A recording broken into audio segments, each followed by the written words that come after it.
Hello and welcome to JV's IS. Today we are going to discuss Tihan. What is Tihan? Tihan is a technological innovation hub on autonomous navigation and data acquisition system which has been recently launched in IIT Hyderabad. Why is this important for us? Because it makes the part of science and tech part of our syllabus which comes into GS3, and it is important for prelims also because questions आजकल बहुत ही application oriented आने लग गए हैं। और ये भी हम जानते हैं कि ये जो प्रेजेंट गवर्नमेंट है, this present government is focused on making India knowledge based economy. So it is very important to know such developments. It is important for exam and in general in our lives also. Today, we are living in the era of digital technology. We will move towards a more digitized future. So, it is very important that we make advancements good enough to stand on the global platform. So, for this, department of science and technology ने एक mission start किया है, that is national mission on interdisciplinary cyber physical systems. ये cyber physical systems क्या है ये भी हम समझेंगे। फिर इसके ये कैसे वर्क करता है और इसका इस इनोवेशन हब से क्या रिलेशन है, ये सब हम आगे देखेंगे। और ये जो है ये जो हमारा तिहान है, इसको आईआईटी हैदराबाद में इसको सैंक्शन किया गया है, इसको वहाँ पे चालू किया गया है। और what is this TiHAN? TiHAN is an autonomous navigation and data acquisition system. अब हम इसको देखेंगे। सबसे पहले इम्पॉर्टेंट बात यह है कि ये जो टेस्ट बेड इनॉग्रेट किया गया है आईआईटी हैदराबाद पे, ये first of its kind facility है इंडिया में किसी भी एकेडमिक इंस्टीट्यूशन में। So this is very important for us. So let's start our topic now. अच्छा, इसकी सबसे पहले बात हम ये करते हैं कि इसकी नीड क्या है। इसकी नीड ये है कि सबसे पहले तो नेविगेशन जो है वो इन दी एरा ऑफ ग्लोबलाइजेशन बहुत क्रूशियल हो जाता है। नेविगेशन बहुत ज़्यादा ज़रूरी इसीलिए है क्योंकि इंडिया हैवी अर्बनाइजेशन के टूवर्ड्स मूव कर रहा है। So it is very crucial that more and more research and development takes place in the navigation sector. पहली ज़रूरत तो ये हुई। दूसरी ज़रूरत तो ये हुई कि हम because we need, there is a lot of pressure, our demographic pressure, population pressure on our country. So it is better that we take the help of technologies to better manage our population, right? So this Tihan is launched at IIT Hyderabad. What is it? It is a multi-departmental initiative. ये सिर्फ DST का initiative नहीं है, इसमें बहुत सारे researchers हैं, किस किस फील्ड से, इलेक्ट्रिकल से, कंप्यूटर साइंस से, मैकेनिकल से, एरोस्पेस से, सिविल, मैथमेटिक्स, मतलब it's of course it's a very big project. तो इसमें बहुत सारे स्टेक होल्डर्स हैं। और ये इम्पॉर्टेंट क्यों है? क्योंकि पहली बात तो ये हमारे आत्मनिर्भर भारत को वो करता है, सपोर्ट करता है। बिकॉज हमारे पीएम साहब ने ये बोला है कि इंडिया को सेल्फ रिलायंट बनना है, आत्मनिर्भर बनना है। तो उसके लिए ऐसे टेक्नोलॉजिकल एडवांसमेंट्स बहुत इम्पॉर्टेंट है। it also makes a component of skill India because it improves on our skills in India and digital India of course। अब हम ये देखते हैं कि ये काम कैसे करता है। ये जो तिहान जो सिस्टम है ये काम कैसे करता है। इसमें दो कंपोनेंट्स हैं। सबसे पहले तो एक तो है इसमें एआई बेस्ड जो मेन इसका जो कंप्यूटिंग सिस्टम है वो एआई बेस्ड सिस्टम है। और एक इसमें दूसरा सिस्टम है डेटा एक्विजिशन का सिस्टम जो लिडार टेक्नोलॉजी से काम करता है। इसमें जैसे हम गाड़ी चलाते हैं तो हम गाड़ी चलाते तो दो चीज़ें काम करती है। एक हमारी आँखें जो देखती हैं और ये डेटा इकट्ठा करती हैं कि सामने पेड़ है, गाड़ी है, रोड है, सिग्नल है, सब कुछ ये डेटा एक्वायर करती है और वो जाता है हमारे दिमाग में। तो दिमाग हमारा क्या काम करता है? क्योंकि सामने पेड़ है तो मुझे लेफ़्ट या राइट लेना है, या फिर ट्रैफिक सिग्नल है तो मुझे रुकना है, या फिर पुल आने वाला है तो मुझे गियर चेंज करना है। So these are the two components while we drive. So उसी तरीके से इसमें भी दो सिस्टम हैं। पहला तो है ये लिडार जो डेटा एक्वायर करेगा। लिडार से क्या होता है, ये light, it's basically a light sensing, light से सेंस करके ये पता करता है कि आसपास क्या चीज़ है, लोग हैं, एक ह्यूमन बीइंग है, या पेड़ है, या रोड है, या सिग्नल है। सो वो डेटा एक्वायर करता है। और जो हमारे, तो ये हमारी आँखों का काम करता है, आइज़ का काम करता है ये जो लिडार वाला सिस्टम है। और दिमाग का काम करता है ये AI based traffic sensing system जो है, जिसमें ये रियल टाइम में ये बताता है कि अब क्योंकि ब्रिज आने वाला है तो हमें गियर चेंज करना है, या सामने पेड़ है तो हमें ब्रेक मारना है, ट्रैफिक लाइट है तो हमें रुकना है। सो वो जो हमारे दिमाग का काम है वो ये एआई बेस्ड सिस्टम करता है। ये इसके मोटे रूप में इसकी फंक्शनिंग इस तरीके से काम करती है, which is good enough for you to know. If you want to get into the details, you can always go out to the website and check out. And then हम देखते हैं कि अच्छा इसके प्राइमरी ऑब्जेक्टिव्स क्या हैं। Of course सी बात है, सबसे ज़्यादा तो यही है कि हम रिसर्च एंड डेवलपमेंट के एरिया में बढ़ेंगे और ये सब चीज़ें होंगी। लेकिन ये सब आगे बढ़ने से फ़ायदा क्या है। सबसे पहले अगर हम देखें, इसके इसके दोनों तरीके से यूज़ हो सकते हैं, सिविल लाइफ में भी और डिफेंस में भी। सिविल लाइफ में तो कैसे हो सकते हैं कि अर्बन ट्रांसपोर्ट जो है वो बेटर होगा, इससे हम इसमें एडवांसमेंट करेंगे जैसे जैसे, वैसे वैसे हमारा जो अर्बन ट्रांसपोर्टेशन है वो बेटर मैनेज होगा। हम रीजनल कॉरिडोर्स बना सकते हैं जिससे हैवी अर्बनाइजेशन का जो प्रॉब्लम है वो प्रॉब्लम सॉर्ट हो जाएगा। आज लोग इतना ज़्यादा टूवर्ड्स दी अर्बन एरियाज क्यों मूव कर रहे हैं, क्योंकि उनको जॉब्स अवेलेबल वहीं पे हैं। तो अगर जॉब्स अवेलेबल वहाँ पे हैं, मान लो दिल्ली में आपको जॉब्स मिल रही हैं, लेकिन आप रहते, आपका आपका गांव दिल्ली के बाहर है या पास में है, you live in Rajasthan, Haryana और यूपी। सो हम ऐसे रीजनल कॉरिडोर्स, अगर हम अच्छा ट्रांसपोर्टेशन, इस टेक्नोलॉजी को और एडवांस करके अच्छा ट्रांसपोर्टेशन सिस्टम बना देते हैं, उसके थ्रू, एडवांस ट्रांसपोर्टेशन सिस्टम के थ्रू हम रीजनल कॉरिडोर्स बना सकते हैं। जैसे अर्बन एरियाज से रूरल एरियाज को कनेक्ट करना, ताकि टाइमली और सेफली वो ट्रांसपोर्टेशन हो सके, जिससे अर्बन एरियाज पे जो प्रेशर है वो कम हो जाएगा।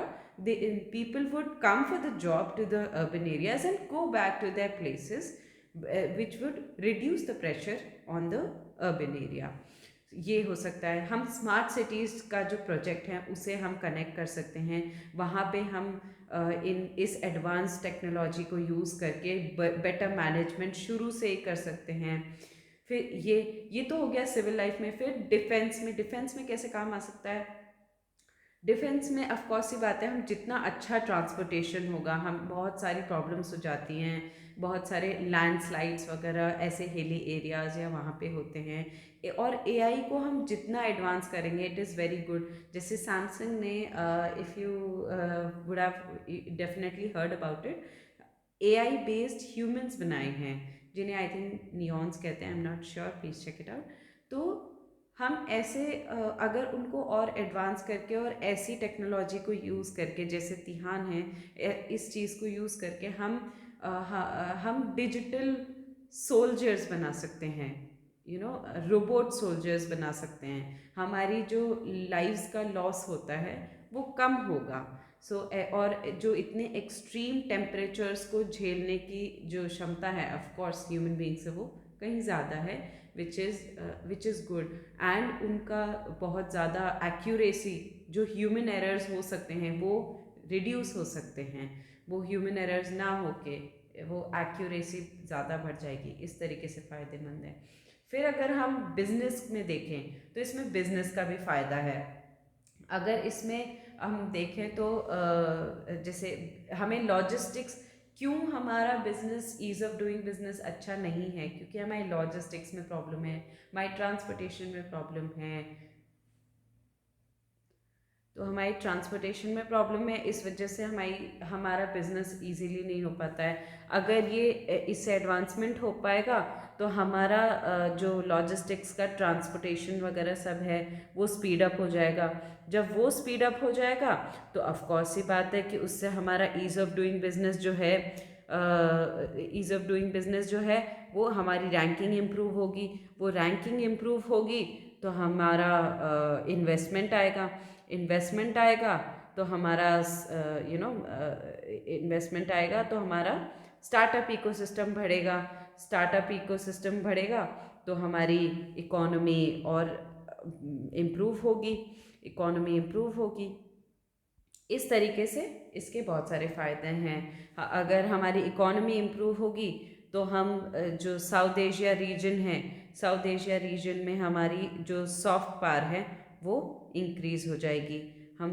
हम थोड़े और ज़्यादा हमारा से बढ़ जाएगा इस एरिया में। हम टेक्नोलॉजिकल लीडर बन सकते हैं, हम टेक लीडर बन सकते हैं। And not just in south Asia, हम टेक लीडर बन सकते हैं और ग्लोबल स्टैंडर्ड्स हम फिक्स कर सकते हैं, ग्लोबल स्टैंडर्ड्स सेट कर सकते हैं, विच वुड ऑफ कोर्स हमारी जो स्टैंडिंग है on the world platform on the global platform वो इंक्रीज़ करेगा।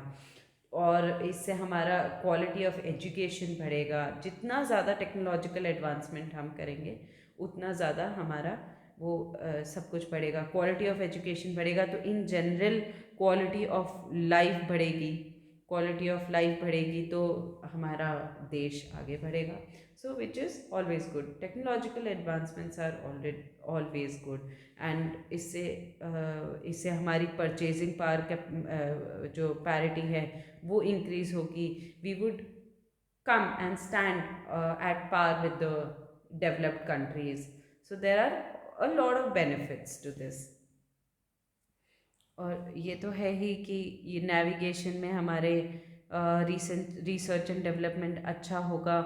फिर इंडस्ट्री कोलैबोरेशंस किए जाएंगे, इससे हमारा ह्यूमन रिसोर्स इम्प्रूव होगा, स्किल डेवलपमेंट होंगे, फेलोशिप्स मिलेंगी, जो हमारे फैकल्टीज़ को फेलोशिप्स मिलेंगी। So there are numerous benefits. Academic programs होंगे, स्टार्टअप इकोसिस्टम ये मैंने आपको बता ही दिया, इंटरनेशनल कोलैबोरेशंस होंगे एकेडमिया एंड इंडस्ट्री में, फैकल्टी स्टूडेंट एक्सचेंज प्रोग्राम्स होंगे जिससे हमारा क्वालिटी ऑफ एजुकेशन और ज़्यादा बढ़ेगा। ये सभी बेनिफिट्स हैं और इससे ना सिर्फ इन जनरल इन सब चीज़ों में बट और बहुत सारे जैसे agriculture, infrastructure, surveillance, environmental. So there are lot of numerous sectors which would be affected and get better with the technological advancements in navigation sector. But then at the same time there are a lot of issues also. बहुत सारी चीज़ें हैं। पहली बात तो जब आप unmanned या और ऐसे कनेक्टेड व्हीकल्स बनाते हो तो जो वो एक सिक्योर इन्वायरमेंट में आपने एक कोई टेस्ट बेड एरिया ले लिया, उसमें आप वहाँ पे उसकी टेस्टिंग कर रहे हो, वो बहुत डिफरेंट होता है रियल लाइफ सिनेरियोज से। बिकॉज जब आप प्रैक्टिकली उसको रोड पे लेके आते हैं तो बहुत डिफरेंट हो जाती हैं चीज़ें, बहुत सारी चीज़ें होती, क्योंकि पहली बात तो जो इंडियन सिटीज़ हैं they are very unplanned, you know that. So हमारे यहाँ रोड्स अच्छे नहीं हैं, हमारे यहाँ इंफ्रास्ट्रक्चर अच्छा नहीं है, the drainages are not good, पानी बह रहा होता है बहुत जगह। And then in general behavioural problems बहुत होती हैं। अब फेंसिंग कर रखी है, सो कंप्यूटर का जो सिस्टम है वो तो यही समझता है कि आगे फेंस है, बट फेंस को कूद के जाने वाले लोगों को वो नहीं समझता है। So that is a problem in India. फिर बहुत सारी और चीज़ें हमारे यहाँ, जैसे हमारे यहाँ पॉल्यूशन का बहुत प्रॉब्लम है। और ये जो टेक्नोलॉजी है लिडार पे वर्क करती है, आई टोल्ड यू। तो स्मॉग जो रहता है पॉल्यूशन की वजह से वो लिडार टेक्नोलॉजी को अफेक्ट करता है, क्योंकि वो that is related to light, because it throws the light and then it understands. But then when there is smog of course there would be a problem in detection of the object. So ये issue है।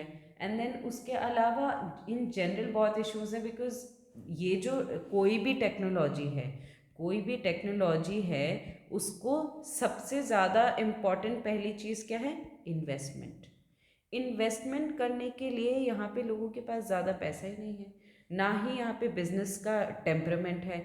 एक business का temperament होना भी बहुत ज़रूरी है। Risk taking जो लोगों में होनी चाहिए, रिस्क टेकिंग कैपेसिटी, वो भी नहीं है यहाँ पे इंडिया में। So we lack a lot of things and then उसके बाद ये सब अगर मान लो ये सब हो भी गया और हमने एडवांसमेंट कर भी लिया, तो फिर एक और प्रॉब्लम है, हमारी जो इतनी बड़ी पॉपुलेशन है उसका क्या होगा? एम्प्लॉयमेंट नहीं है, एम्प्लॉयमेंट लॉस होगा इससे। Of course when we get better with technology, the need for human work, human labour is always reducing. So इससे एम्प्लॉयमेंट लॉस होगा, एम्प्लॉयमेंट लॉस होगा। सो एम्प्लॉयमेंट लॉस होगा तो that that further aggravates the problem, be it of the population, be it of the poverty, everything. So it always makes the things worse. Then उसके बाद हम ये भी जानते हैं कि ये जो है इसमें क्रैशेस हो सकते हैं, कोलिजन्स हो सकते हैं, बिकॉज मैंने आपको बताया कि आप एक सिक्योर्ड इन्वायरमेंट में जो आप टेस्टिंग कर रहे हो वो अलग होती है, और एक्चुअल में आप रोड पे या फिर उसको प्रैक्टिकल लाइफ में जब आप उतारते हो तो वो एक डिफरेंट सीन हो जाता है। So it is very important कि हम एक कंट्रोल्ड इन्वायरमेंट में जिस तरीके से हम वो करते हैं उसकी टेस्टिंग, उसी तरीके से हम उसकी टेस्टिंग बाहर भी करें। अब बेनिफिट्स तो हमने देखे ही, इसके डिफेंस का बताया मैंने आपको, सिविल का बताया, और ये एग्रीकल्चर में, सर्वेलेंस में, इन्वायरमेंटल इंफ्रास्ट्रक्चर, इन सब की मॉनिटरिंग में ये हेल्प करेगा। And there are numerous other benefits जो मैंने आपको बताए कि हम डिफेंस में यूज़ कर सकते हैं उसको, सिविल लाइफ में, बिजनेस में, हमारा बिजनेस इंक्रीज होगा, सॉफ्ट पावर इंक्रीज होगी। So you can relate it to thousands of dimensions. That is not a problem. And then it will facilitate research grounds to investigate unmanned and connected vehicles. Like we can further go ahead with this technology, और ना सिर्फ इसमें चाहे अब हम देख रहे हैं कि recently there was a driverless metro launched in Delhi. सो इस तरीके से हम इस सेक्टर में आगे बढ़ सकते हैं। और ये इसमें जो इंटेलिजेंट ऑटोनॉमस ट्रांसपोर्टेशन होता है, ये ऑफकोर्स जितना अच्छा होता है, हर चीज़ के प्रोज एंड कॉन्स होते हैं, उसी तरीके से इसके भी प्रोज एंड कॉन्स हैं। So you can relate it to all of it. And then हम तिहान की बात करते हैं। तो तिहान ये जो है, ये 2 एकड़ लैंड में ये इसको वो किया गया है, इस्टेब्लिश किया गया है। ये आईआईटी हैदराबाद के कैंपस में इसको लॉन्च किया गया है। तो ऑफकोर्स सी बात है, IIT Hyderabad in itself is a very good place, and then such big area, यहाँ पे इसको लॉन्च किया गया है। एंड देन यहाँ पे रोड्स अच्छी होंगी of course. So there would be problems, जब ये प्रैक्टिकल लाइफ में आएगा तो प्रॉब्लम्स आएंगी, बट उन्हें हमें सॉल्व करना है, and we should move further with this technology. And ये हमने देखा है कि it will facilitate research ground to investigate the functioning of unmanned and connected vehicles in a controlled environment later on, and it will help replicate different scenarios, चाहे वो कुछ भी हो, रियल लाइफ ट्रैफिक ऑपरेशंस वगैरह। So all this would be tested in this test bed, जो ये innovation हम यहाँ बनाया गया है, इसमें ये सब देखा जाएगा। सो अब हम बात करते हैं इस मिशन की, जिस मिशन के अंडर इसको तिहान को लॉन्च किया गया है। वो ये मिशन है नेशनल मिशन और on interdisciplinary cyber physical systems. सबसे पहले ये जानते हैं कि ये जो साइबर फिजिकल सिस्टम्स है ये होता क्या है। ये क्या है? ये एक ऐसा सिस्टम है जिसमें फिजिकल जो प्रोसेस होते हैं उसको कंप्यूटेशन के साथ इंटीग्रेट किया जाता है एक डायनामिक एनवायरनमेंट में, लाइक एक कंट्रोल्ड एनवायरनमेंट में। इसमें क्या होता है, बहुत सारी टेक्नोलॉजीज़ को यूज़ करके एक ऐसी टेक्नोलॉजी बनाई जाती है जो कि फिजिकल प्रोसेसेस को कंप्यूटेशन के थ्रू कर सके। So this is all about cyber physical system. You can look further into it, जो वैसे आपको ज़रूरत नहीं है। इन जनरल आपको जितना जानने की ज़रूरत है वो यही है कि it integrates computation and physical processes. Then about this system, it is intelligent, autonomous, and efficient, and it is expected to drive innovation in the sector as diverse as agriculture, water, energy, transportation, infrastructure, security, health, and manufacturing. Which I told you कि इसके बहुत सारे वो हो सकते हैं। Agriculture में हम इसमें ऑटोमेटेड एआई को यूज़ करके ऑटोमेटेड सोइंग और प्लाउइंग और बहुत सारी चीज़ें कर सकते हैं। हम एग्रीकल्चर को ऑटोमेशन कर सकते हैं। वाटर कंजर्वेशन में, वाटर यूज़ में, इन सब में एआई का हम यूज़ कर सकते हैं। एनर्जी के थॉटफुल कंजम्पशन में हम इसको एआई का यूज़ कर सकते हैं, जैसे हम करते हैं आजकल सेंसिंग है, like when you step out of the room the light is switched off automatically. What is that? That is AI.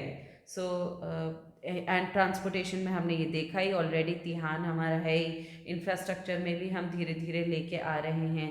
Bridges में एआई, जैसे हम वो इंटरनेट ऑफ थिंग्स को अगर हम कनेक्ट करते हैं हर चीज़ से। देन सिक्योरिटी में आई टोल्ड यू हम डिफेंस में किस तरीके से ह्यूमनॉइड्स को यूज़ कर सकते हैं, जो we can have robot soldiers और there are other things. Then health में हम जानते ही हैं कोविड के टाइम में देर वर इंस्टेंसेस जहाँ पे बहुत सारे हॉस्पिटल्स में रोबोटिक नर्सेस ने सर्व किया लोगों को।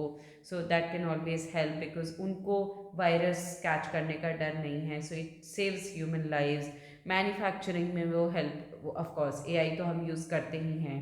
सो there are thousands of dimensions, thousands of places and sectors where you can use AI and other such advanced technologies.